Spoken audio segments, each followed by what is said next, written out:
Welcome to Dark Side of a Working Girl, where working girls talk about their experiences on the streets and some of the shady and seedy things they've done. Let's get started. My name is Katrina, and I'm I'm not a side chick.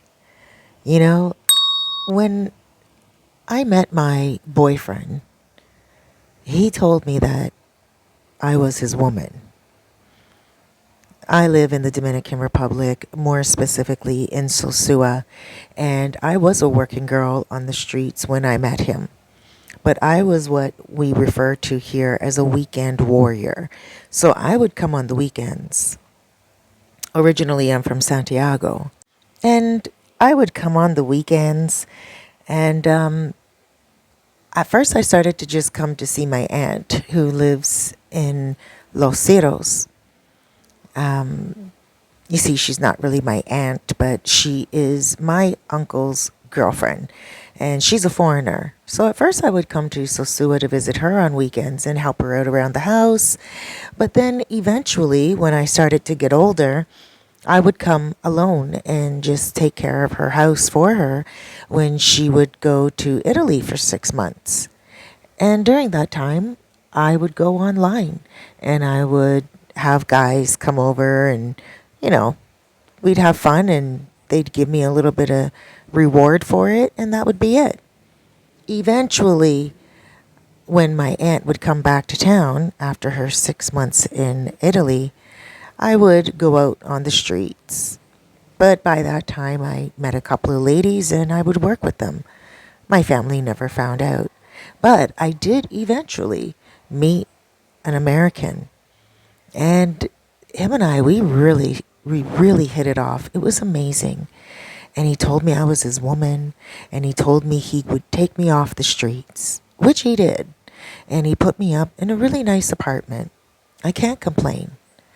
But one day I called him because I missed him and I just wanted to talk to him. Most of our communication is via WhatsApp, and we leave voice notes back and forth. And I started to notice that when I would leave him a voice note, it would go unchecked from 9 o'clock at night until 9 o'clock in the morning. Now, he told me that he would be sleeping at those hours, and I believed him. I really believed him. So one night I left him a text message, and he checked it. It was a text in WhatsApp, but he checked it. You see, the voice notes he wouldn't check. And I started to notice that he would answer if I texted him. So my friend said to me, she's like, you know what? He's with a woman. Because if he's only answering the written ones, it's safe for him to answer the written ones. There's nobody around him that could hear the written ones. But he has a woman, and that's why he's not listening to the voice notes, because someone is around him to listen to the voice notes. And I didn't think of that myself, because this guy is one of the most honest guys. He's a Christian. He doesn't smoke. He doesn't drink. He eats healthy. He works out. It's one of the things that we had in common. And it's one of the things that I really did love about him, that he was honest. So I called him one night.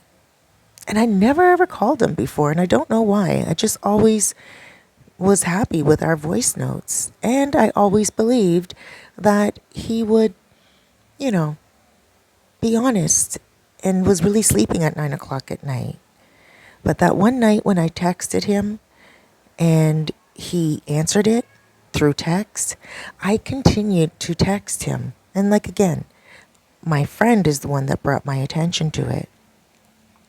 So one night when I was really missing him, and I didn't want to believe what my friend said, I called him.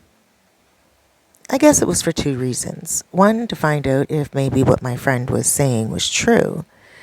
And two, again, because I did miss him. You know, I didn't really see him very often, and it's very difficult for me to be in a relationship where I'm not getting the physical loving and cuddling and holding that I really enjoy. I don't need to be on the streets. It's not something that I really enjoyed. It's something that I did for the money. And I really met a lot of nice guys too. I didn't have any bad experiences. And I didn't really do it for too long, to be honest with you.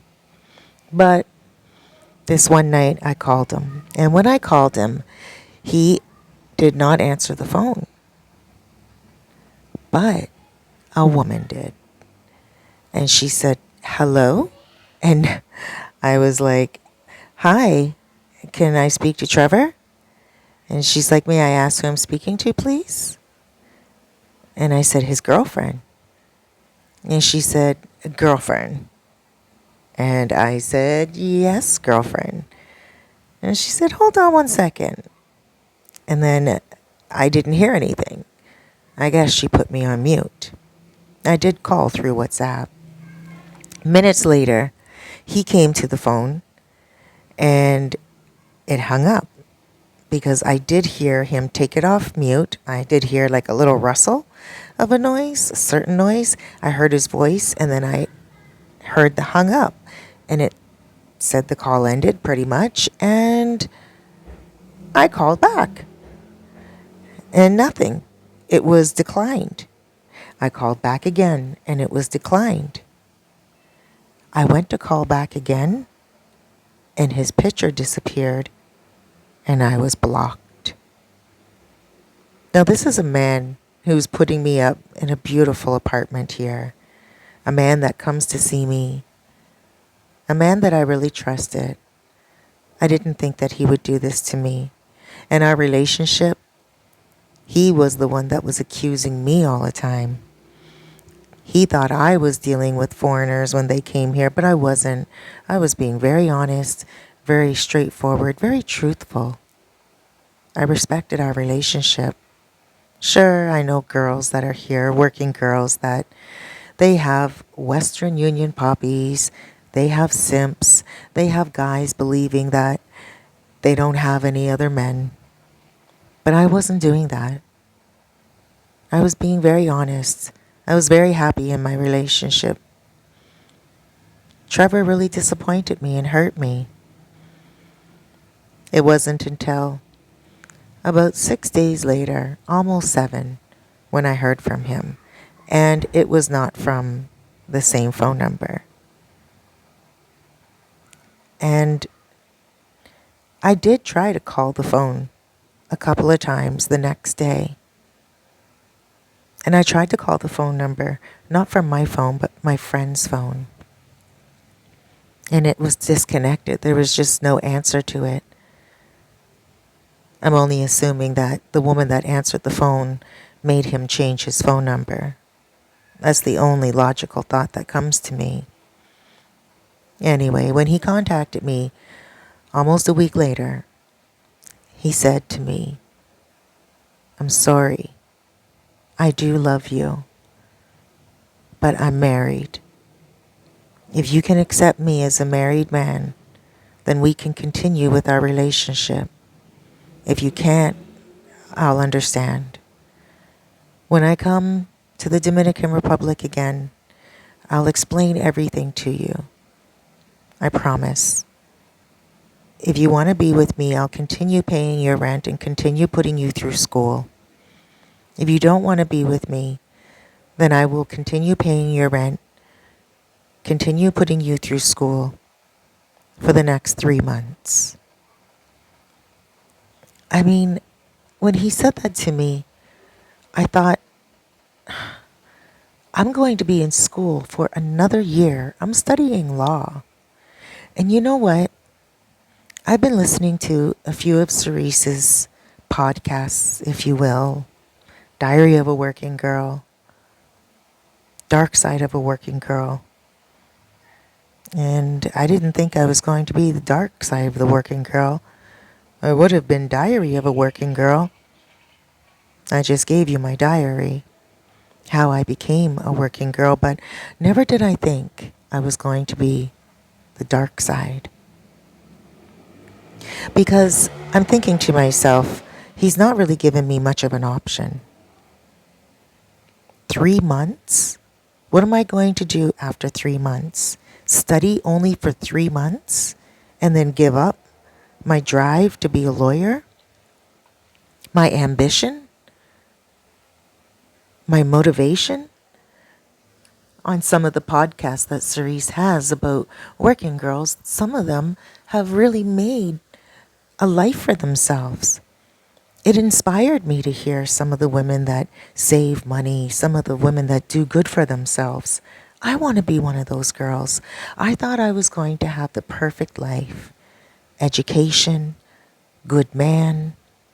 He was promising that he was going to come here and be with me. I wasn't expecting to go to America. It's not something that I was requesting. I'll practice law here, help real estate agents, do some immigration law, family law. I've already helped a bunch of Americans when it comes to family law, and I've helped people with immigration. Of course, I'm not really getting a lot of money for it, but I'm still helping and I'm learning as I go along. So I made the choice to stay in it. And that's how I became a side chick. It doesn't feel very good. So I pretty much did a few things. You know, he came here and to visit, and I wanted to forgive him. It was hard for me to make love to him because I knew that he was being deceitful. When he got here, he explained to me that he doesn't sleep with her. He's not attracted to her. He told me that she's overweight, she's always angry, and she's controlling. But he's married to her. Who cares if she's overweight? She can lose that weight. Who cares if she's always controlling him? She could change. And then what happens? He falls back in love with her?